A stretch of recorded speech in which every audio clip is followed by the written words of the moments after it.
सल्लल्लाहु अलैहि वसल्लम के दीवानों, गुनाहों के लिए, अय्याशियों के लिए, गुनाहों के अड्डों को आबाद करने के लिए अलग अलग मकामात पर, अलग अलग अंदाज से, अलग अलग मौके पर इंसान गुनाह के लिए मौके फराहम करता है। कोई कहता है फला मौका आ जाए तो ये इश्क का दिन मनाया जाए, कोई कहता है फला मौका आ जाए तो पिकनिक पर जाया जाए, कोई कहता है फला मौका आ जाए तो नए साल की खुशियां मनाई जाए। मैं तुमसे पूछना चाहता हूँ, अल्लाह अकबर, अगर नए साल की खुशी लोग सिर्फ इतना मनाते कि उस वक्त अल्लाह की बारगाह में दुआ करते कि मेरे अल्लाह हमारा एक साल गुजर चुका, अब हमने जो जराइम किए हैं तो उसे माफ फरमा दे, हमने जो गुनाह किए हैं तो उसे माफ फरमा दे, अगर इतना करते तो बहुत था। लेकिन अल्लाह अकबर, नया साल, नए साल को इस्तिकबाल देते हुए लोगों ने बाज़ाब्ता तौर पर गुनाहों के लिए मौके तलाश किए, और बिलखुसूस गुनाह करने वाले कभी गोवा का रुख करते हैं, कभी बंबई का रुख करते हैं, कभी पिकनिक पॉइंट का रुख करते हैं, कभी बागों का, पार्कों का रुख करते हैं, कभी समंदर के किनारों का रुख करते हैं। और ये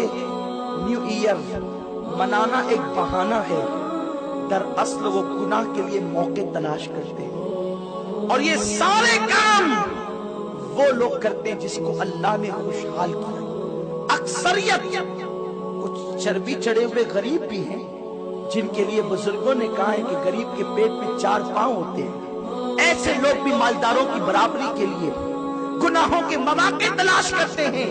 मेरे प्यारे आका सल्लल्लाहु अलैहि वसल्लम के प्यारे दीवानों, न्यू ईयर के हवाले से 3 गुनाह खास तौर पर किए जाते हैं। एक तो शराब, एक तो ज़िना, अल्लाहु अकबर, और एक तो जुल्म। मेरे प्यारे आका सल्लल्लाहु अलैहि वसल्लम के प्यारे दीवानों, लोगों ने अब ये अपने ऊपर लाजिम कर लिया है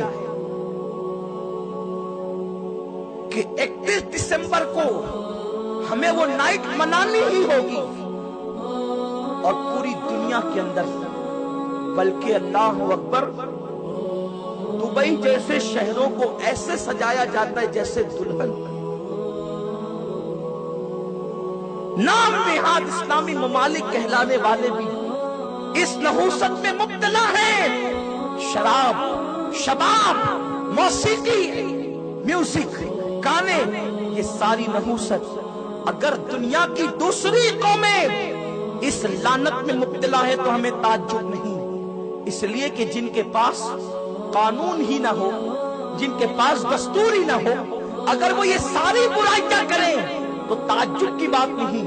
क्योंकि जिनके हाथ कटे हों, जिनकी आंखें अंधी हो, जिनके कान बहरे हो, अगर वो ये सारी लानतों में डूबे कोई ताज्जुब नहीं। लेकिन जिसके पास रहमतुल लिल आलमीन का कानून मौजूद हो, जिसके पास कुरान जैसी किताब मौजूद हो, जिसके पास अहदीस मुस्तफा जैसी, अल्लाहु अकबर, अजीम नेमतें मौजूद हो, वो कौम भी दूसरों को देखते हुए, मुशरिकीन को देखते हुए, काफिरों को देखते हुए, ईसाई और यहूदियों को देखते हुए वो सारी लानत में मुब्तला हो जाएं, तो अल्लाह अकबर उनका हाल क्या होगा। ऐ मेरी कौम के जवानों, जवानी अय्याशी के लिए अल्लाह ने नहीं दी।